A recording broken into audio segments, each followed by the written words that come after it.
Shalom Bapak Ibu, Saudara yang dikasih Tuhan Yesus. Topik hari ini kita akan berbicara tentang menyelamatkan nyawa.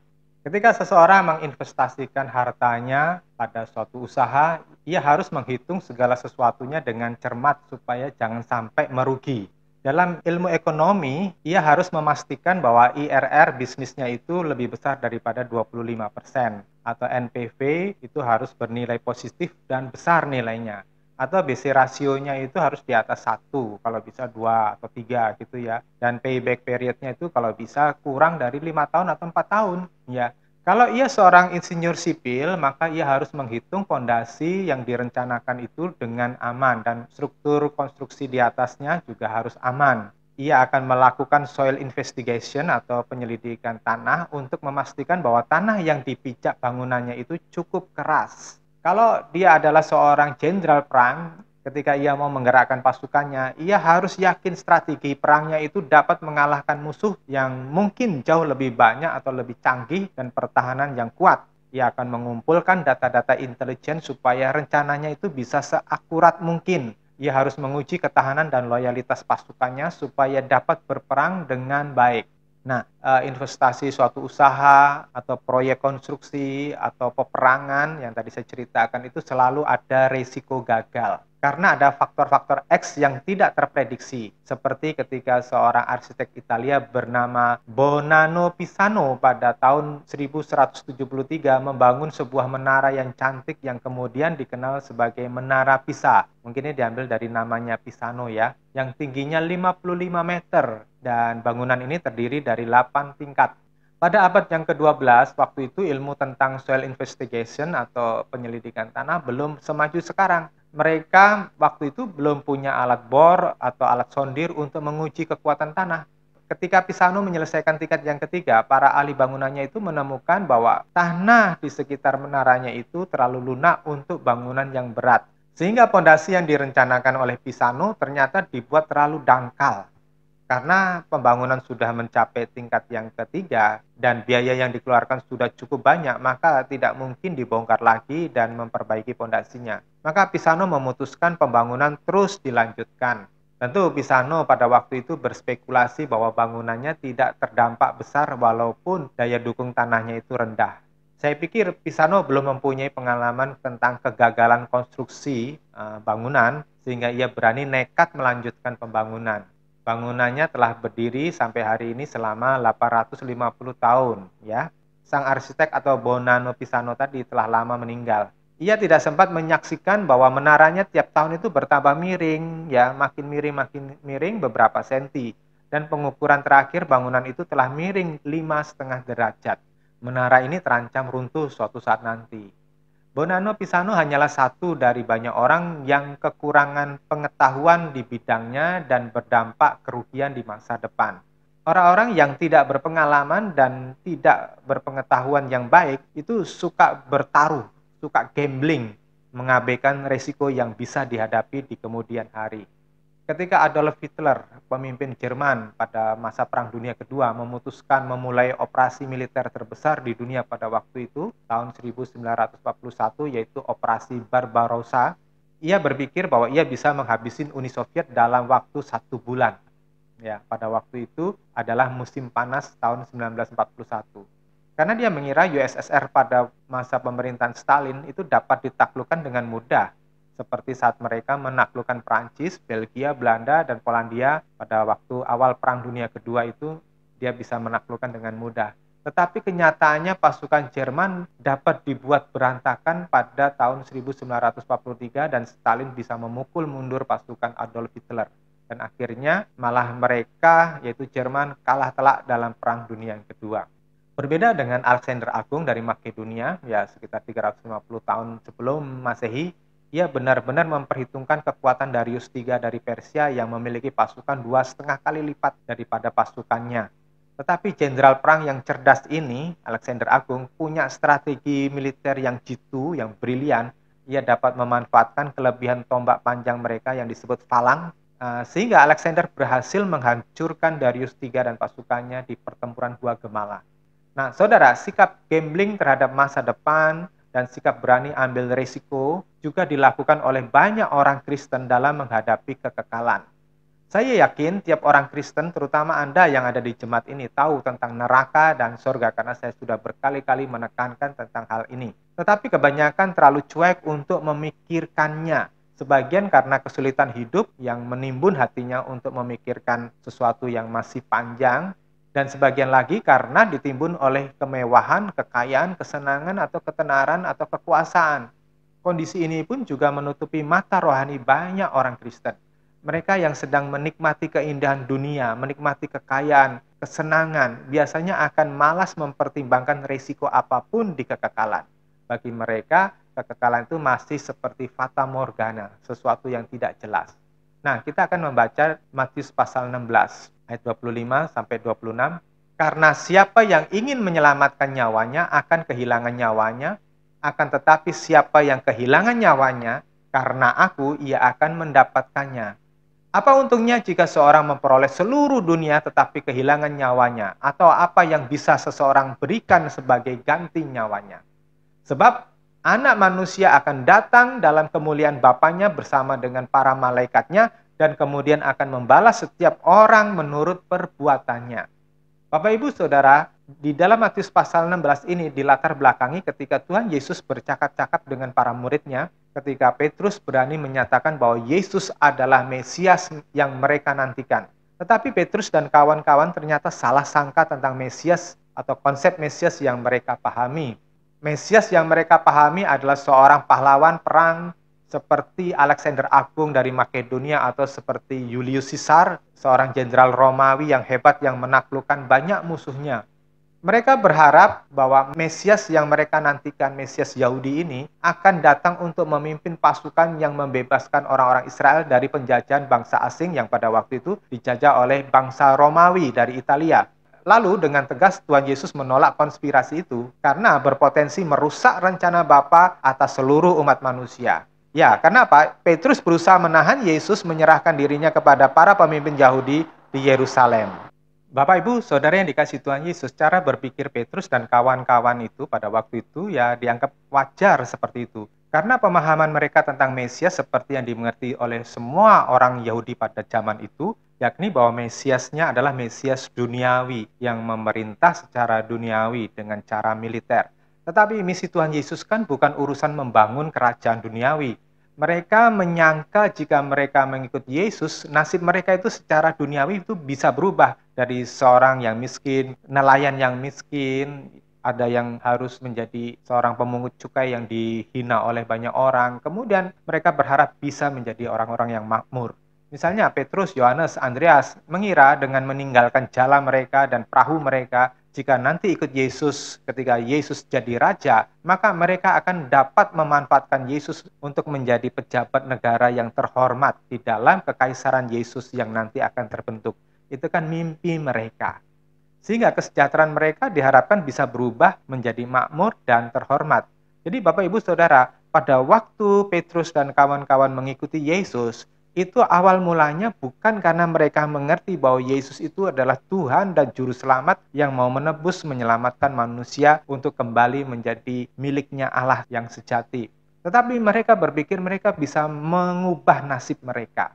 Lalu Tuhan menghardik pikiran sesat Petrus di dalam Matius pasal yang ke-16, karena yang masuk di dalam pikiran Petrus adalah bujuk rayu iblis. Itu idenya iblis yang disuntikkan, yang dimasukkan di dalam pikiran untuk menggagalkan misi Tuhan Yesus. Nah, untuk itu Tuhan harus dengan pelan-pelan mengajar sampai mengerti. Mengajar murid-murid itu sampai mengerti apa yang sedang dilakukan oleh Tuhan, yaitu membangun bukan kerajaan duniawi, tapi membangun kerajaan Allah. Yang disampaikan oleh Tuhan adalah menerapkan syarat kelayakan untuk mengikuti beliau. Lalu Tuhan menyampaikan apa syarat untuk layak mengikuti beliau. Ya, kita sebut sebagai apa? Fit and proper test untuk siapa yang berkenan kepada Tuhan. Mestinya Anda bertanya, bagaimana Anda bisa lulus dalam ujian fit and proper test? Ujian untuk menyatakan apakah seseorang itu layak atau tidak, fit and proper testnya Tuhan. Nah, supaya jangan sampai Anda nanti sudah mengikuti Tuhan Yesus sekian lama, Anda sudah lama melayani di ladang Tuhan, tapi ternyata ditolak oleh Tuhan. Apakah seorang pendeta, seorang yang lulusan dari STT, Sekolah Tinggi Teologia, seorang rohaniawan, atau seorang aktivis gereja, atau yang disebut sebagai hamba Tuhan, apapunlah namanya ya, termasuk anggota keluarga hamba Tuhan yang bersangkutan, misalnya istri dan anak-anaknya, itu apakah mereka sudah memenuhi syarat fit and proper test-nya Tuhan? Apakah orang-orang ini sudah keluar dari kubangan lama, karakter, cita rasa, pola berpikir yang salah, yang rendah, yang terkamiri oleh dosa?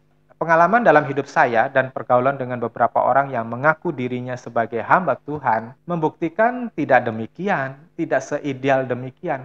Banyak orang yang berlabel hamba Tuhan, lulusan sekolah Alkitab atau sekolah tinggi teologi, seminari teologi, tetapi masih memiliki karakter yang rusak, ambisi-ambisi pribadi untuk kepentingan pribadi ketimbang untuk kepentingan Tuhan. Maka tidak heran kita pernah mendengar seorang yang bergelar STH atau sarjana teologi memaki pendeta yang lainnya di medsos, di dunia internet ya, dengan kata-kata yang sangat kasar yang tidak layak diucapkan oleh seorang yang mempunyai jabatan atau label hamba Tuhan. Tidak heran seorang pendeta atau istri pendeta bisa jatuh di dalam perjinahan. Tidak heran anak-anak pendeta itu hidupnya liar, terlibat dengan narkoba atau pergaulan yang bebas. Ya, tidak heran ada pendeta atau aktivis gereja menggelapkan dana gereja. Tidak heran ada pendeta atau keluarga pendeta yang senang hidup bermewah-mewahan dengan uang dari persembahan dari jemaat.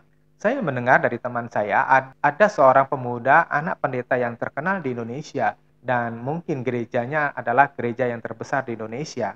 Anak muda itu disekolahkan di Australia, lalu hidup bermewah-mewahan di sana, membeli mobil sport yang mahal, dan saya yakin orang tuanya atau ayahnya tadi bukan karena memiliki bisnis yang hebat ya, tetapi ya uang dari persembahan atau perpuluhan dari jemaatnya. Ya, di tempat kita beberapa kali kita sekolahkan orang ke sekolah tinggi teologi ya supaya dapat melayani di tempat kita, tetapi mereka tidak bisa hidup sederhana. Dan rupanya mereka cukup malas untuk berupaya mandiri. Mereka tidak mau bersusah-susah menghidupi diri.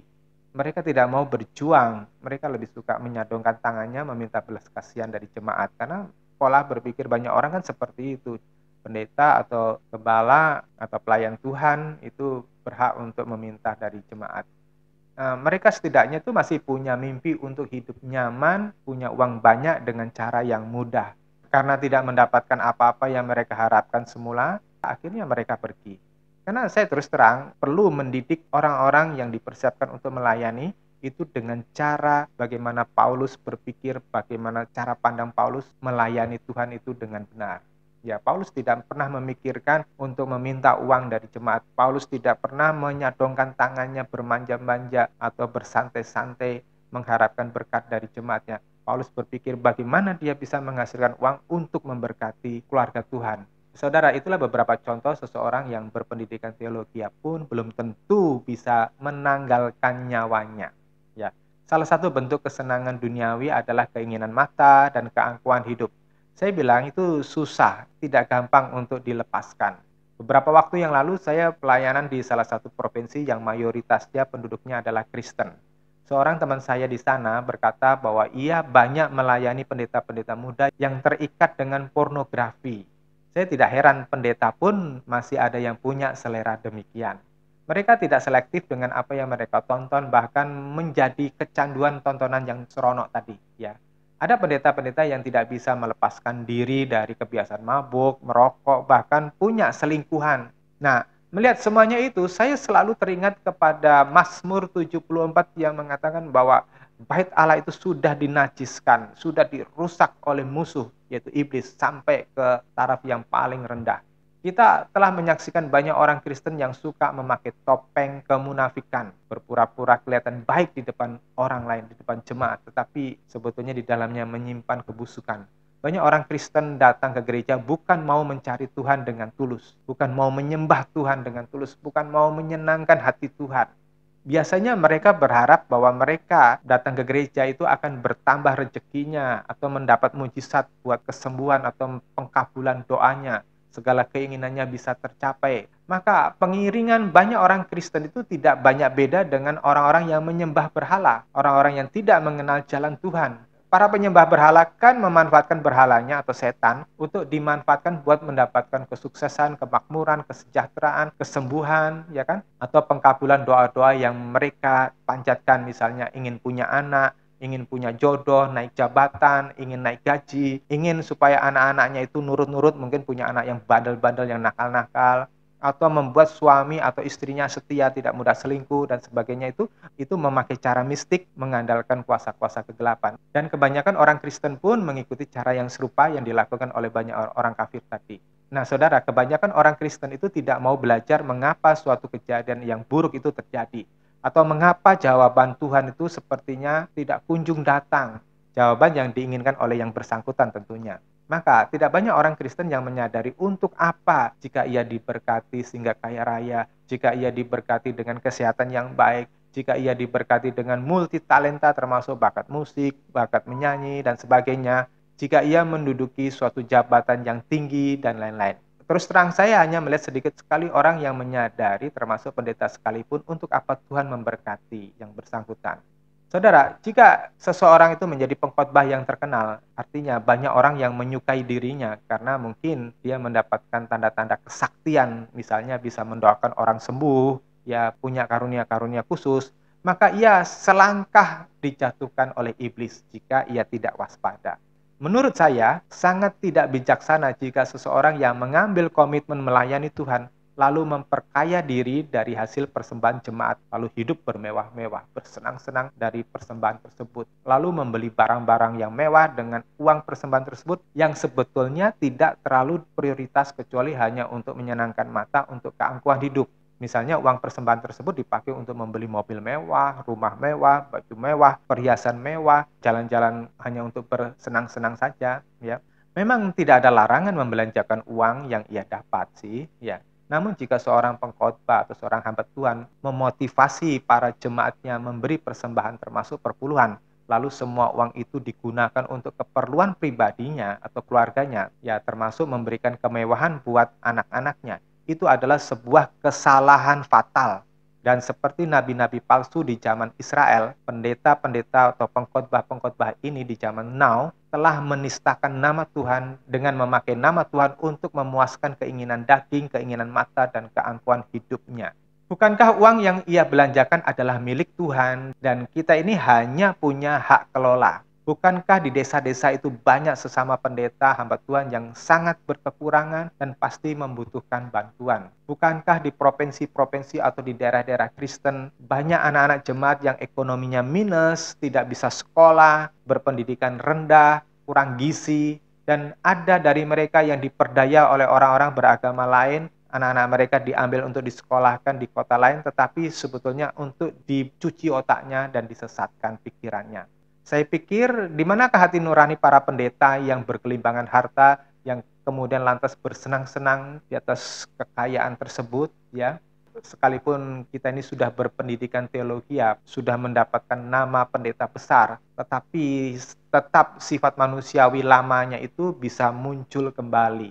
Bisa jadi sombong karena pengaruh yang kuat, karena kekuasaannya atau kekayaannya, bisa menjadi rasial, suka membedakan, ya membedakan kelas, mana yang menguntungkan dia, mana yang tidak, atau kelas dengan sukunya, atau kelas dengan rasnya, ya. Bisa jadi serakah dan suka dengan barang-barang mewah, bermewah-mewahan, dan bahkan bisa menyalahgunakan untuk hal-hal yang najis. Beberapa puluh tahun yang lalu ada seorang hamba Tuhan, televangelis, seorang pengkhotbah di televisi yang terkenal, karismatik gitu, yang percaya dengan teologi kemakmuran, memotivasi banyak orang mengumpulkan uang untuk disumbangkan kepada dia. Dia akhirnya mempunyai duit yang banyak, tapi uangnya itu dipakai untuk menyewa pelacur.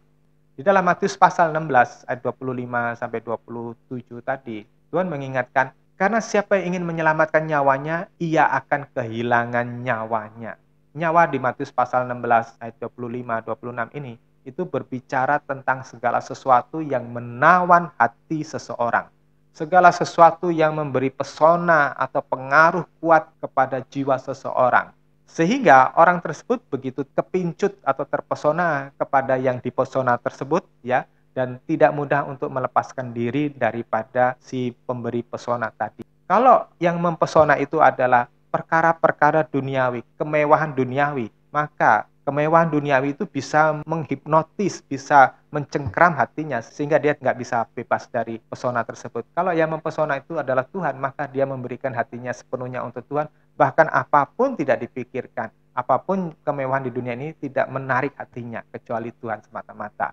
Nah, saudara, yang mempesona hati seseorang itu tidak hanya hal-hal materi atau pola hidup atau pola bergaul, tetapi juga bicara tentang perasaan yang tidak berasal dari Tuhan. Ya, ini saya bicara pesona-pesona kepada arah yang salah, yang negatif. Misalnya, ketika seseorang galau atau seseorang mengalami kepahitan pada orang lain, dia akan mengalami sulit mengampuni dan sulit memaafkan. Saya bilang, orang tersebut bukan hanya bermasalah dengan lawannya atau orang yang dianggap lawan, walau belum tentu orang yang dianggap lawan tadi bermaksud melawan atau sengaja menyakiti dia. Tetapi orang yang kepahitan tadi itu juga bermasalah dengan Allah. Karena perasaan bermusuhan atau jengkel itu akan menajiskan tahta Allah yang ada di dalam hati kita, hati manusia. Kan Tuhan bilang bahwa tubuh kita, hati kita itu adalah bait Allah. 1 Korintus pasal yang ketiga ayat yang ke-16 kan, gitu. Ada seorang teman yang demikian kepahitan dengan gembalanya, ia begitu marah, dia begitu tidak suka karena ada satu konflik atau perbedaan pendapat, perbedaan persepsi. Ya saudara, gembala gimana-gimana juga manusia, punya 1001 macam kelemahan dan kekurangan. Walaupun dia gembala, walaupun dia sekolah Alkitab sekalipun, ya kelemahan itu tetap ada. Dan tidak mungkin seorang gembala atau pendeta itu bisa memuaskan semua jemaatnya. Ada gembala-gembala yang tidak berbuat hal yang tidak senonoh. Ada gembala-gembala yang tidak berbuat yang najis, ya. Tetapi ada kebiasaan atau cara berbicara yang tidak pas dengan jemaat. Dan itu bisa membuat jemaat itu terluka atau tersinggung. Nah, teman tersebut memendam kebencian kepada gembalanya sampai dia akhirnya keluar dari gerejanya. Memang dia tetap melayani tetapi tidak bersama dengan gembalanya lagi, dia melayani di luar gerejanya. Sekarang dia mengalami sakit yang sangat berat. Nah, suami istri ini baru mulai menyadari bahwa Tuhan sedang berbicara sesuatu buat mereka. Tetapi ya sudah terlanjur berat kondisinya, saudara. Teman saya ini adalah satu dari banyak contoh bahwa orang itu kadang-kadang perlu mengalami sesuatu yang buruk dahulu atau yang fatal atau yang gawat ya baru menyadari kesalahannya. Nah, Bapak Ibu Saudara yang dikasih Tuhan Yesus, ketika Anda masih sehat, ketika Anda masih kaya raya, sukses, muda, cantik, jangan pernah lupa bahwa semuanya itu berasal dari Tuhan. Bahwa semuanya itu milik Tuhan dan harus dikembalikan untuk kemuliaan Tuhan. Jangan pernah merasa memilikinya lalu sewenang-wenang menggunakannya. Sekali Anda menggunakan dengan tidak tepat, Anda akan berhadapan dengan Sang Pemberi hidup ini. Bukankah Tuhan berkata di dalam Ulangan pasal 4 ayat ke-24, Allah itu adalah Allah yang cemburu, api yang menghanguskan. Dia cemburu sekali jika kita menggunakan berkat-berkatnya, menggunakan kebaikannya itu untuk hanya mementingkan diri sendiri dan melepekkan atau melecehkan Tuhan. Sebetulnya kita tidak perlu mengalami pukulan yang telak dahulu untuk menyadarkan bahwa jalan yang sudah kita tempuh itu adalah keliru. Jika Anda punya hati lemah lembut dan rendah hati, semuanya itu bisa jadi sederhana kok.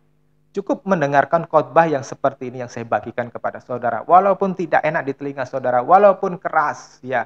Tetapi kalau saudara memperhatikan dengan sungguh-sungguh, saudara akan melihat bahwa apa yang saya sampaikan itu adalah harta yang terpendam, adalah harta yang tidak ternilai. Karena ini berbicara tentang kekekalan nantinya.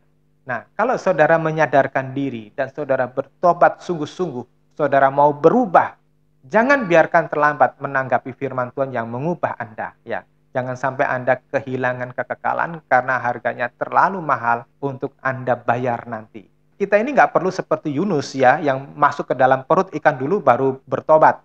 Kita tidak perlu menjadi seperti Yudas Iskariot yang akhirnya penuh penyesalan dan akhirnya bunuh diri. Ya, saya ada contoh lain dari orang yang pernah saya layani. Ya, saya pernah melayani seseorang yang punya ilmu kesaktian, walaupun dia Kristen.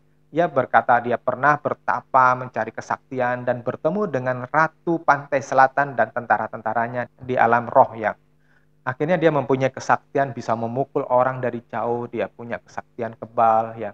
Lalu Tuhan menuntun dia bertemu dengan saya.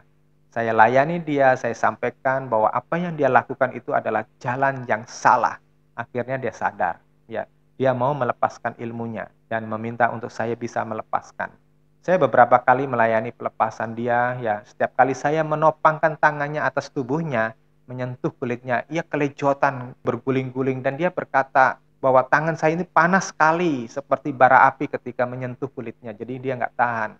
Singkat cerita, ia mau saya muridkan dan mulai mau ikut melayani bersama dengan saya. Tetapi kemudian dia jatuh sakit hati dengan seseorang pendeta teman saya. Dan lalu ia mulai mundur dari pelayanan. Dia mulai mundur dari panggilan Tuhan.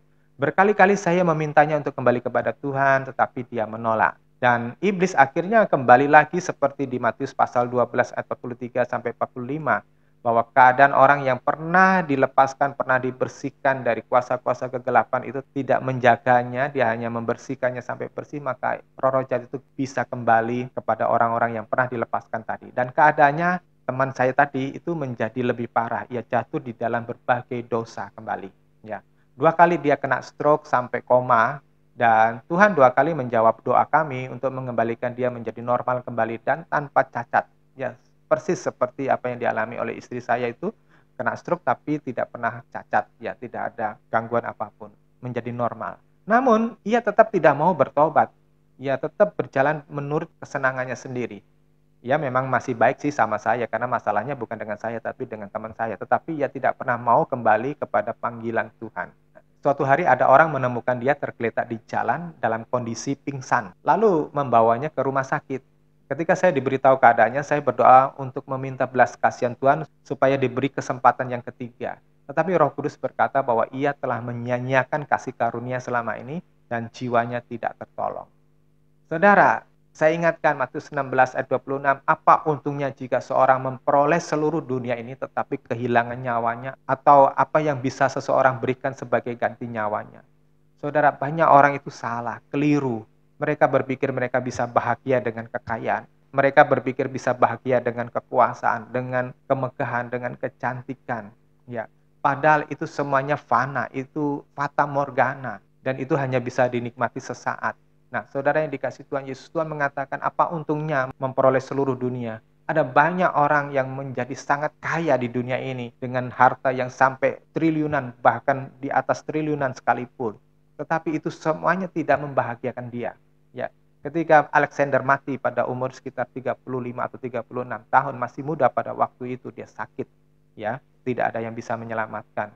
Dia berkata kepada ajudannya, nanti ketika aku dibawa ke tempat pemakaman, sebarkan uang sepanjang jalan untuk berkata bahwa apa artinya kekayaan, apa artinya kekuasaan.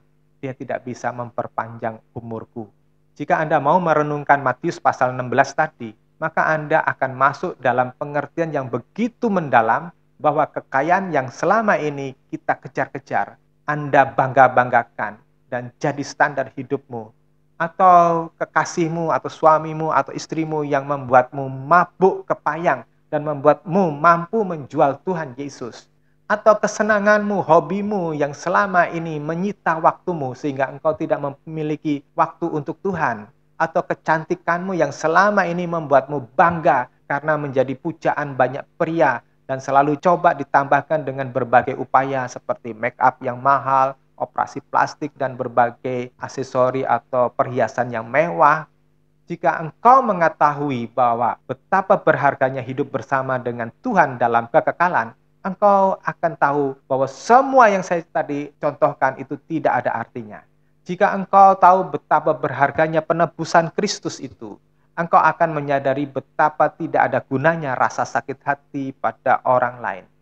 Jika engkau mengetahui betapa indahnya bersama dengan Tuhan Yesus, maka engkau akan begitu bersemangat melayani Raja di atas segala raja. Sekalipun engkau disakiti atau dirugikan secara luar biasa oleh orang lain, engkau tidak akan membiarkan kepahitan menguasai hatimu, kan? Engkau tidak akan mengizinkan persengketaan mengacaukan hubunganmu dengan Tuhan maupun dengan sesama.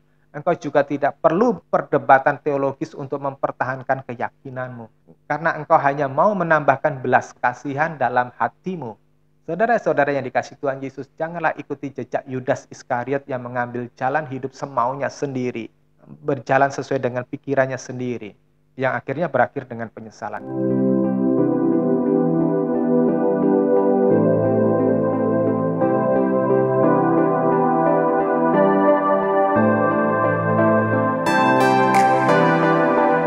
pertimbangkan ibarat yang berbunyi, nasi telah menjadi bubur. Artinya tidak ada yang bisa diperbaiki lagi ketika terjadi satu kegagalan, kekeliruan. Saya dorong Anda memiliki rasa takut akan Tuhan supaya Anda bertindak dan mengambil keputusan secara hati-hati. Berpikir seperti Tuhan Yesus. Belajar berpikir seperti Tuhan Yesus yang mengutamakan kehendak Bapa di atas segala kepentingannya sendiri. Jangan sampai Anda ceroboh mengabaikan kesempatan berkumpul di dalam hadirat Tuhan. Bawalah dirimu, keluargamu, anak-anakmu datang kepada Tuhan. Seriuslah menghadap Tuhan. Jangan main-main jika engkau sedang menghadap Tuhan. Jangan malas-malasan. Tuhan ini adalah pribadi yang maha agung. Jangan anggap sebelah mata. Setiap hari latihlah jiwamu melayani Tuhan, menyembah Allah yang maha tinggi. Sehingga engkau akan terus terlatih untuk melawan kehendak dosa di dalam dirimu. Engkau akan terlatih untuk melawan keinginan-keinginan dagingmu. Engkau akan terlatih untuk mengendalikan hatimu sehingga tidak mudah terluka, tidak mudah sakit hati. Jangan khawatir dan merasa bersalah jika engkau masih gagal. Jika engkau ada kemauan bertumbuh saja, ya, pasti Roh Kudus akan menolongmu kok. Nah, saudara yang dikasih Tuhan Yesus, ingat baik-baik di ayat yang ke-27 bahwa Tuhan akan menghakimi kita semuanya menurut apa yang kita perbuat, bukan menurut apa yang kita yakini. Kalau di tempat lain mungkin mereka berpikir mereka akan dihakimi menurut apa yang mereka yakini. Tetapi saya mengajarkan kepada saudara, saudara bukan diyakini menurut apa yang engkau yakini. Engkau tidak akan dihakimi dengan siapa engkau percaya, dengan siapa engkau mengabdi. Tetapi engkau akan dihakimi menurut apa yang engkau perbuat. Oleh sebab itu, setiap kita mau melakukan sebuah perbuatan, setiap kita mau berkata-kata sesuatu, setiap kita mau menyimpan sesuatu di dalam hati, pertimbangkanlah itu. Ya, jangan buru-buru mengambil sebuah keputusan, karena itu akan berdampak kepada kekekalan. Oleh sebab itu, saudara yang dikasih Tuhan Yesus, engkau telah belajar banyak dari firman Tuhan. Kembangkan hatimu, jiwamu di dalam kekudusan. Itu sebabnya Petrus mengingatkan kepada kita pasal 1 ayat yang ke-17, selama kamu menumpang di dunia ini, parokias, ya, di tempat sementara ini, maka tetaplah engkau memiliki hati yang takut akan Tuhan. Karena dengan hati yang takut Tuhan itu, engkau akan didorong untuk terus datang kepada Tuhan, untuk terus mencari Tuhan, untuk terus mengerti kehendak Tuhan. Karena disitulah Tuhan berkata, siapa yang melakukan kehendak Bapa, itulah yang akan masuk di dalam kerajaan surga. Tuhan Yesus memberkati. Amin.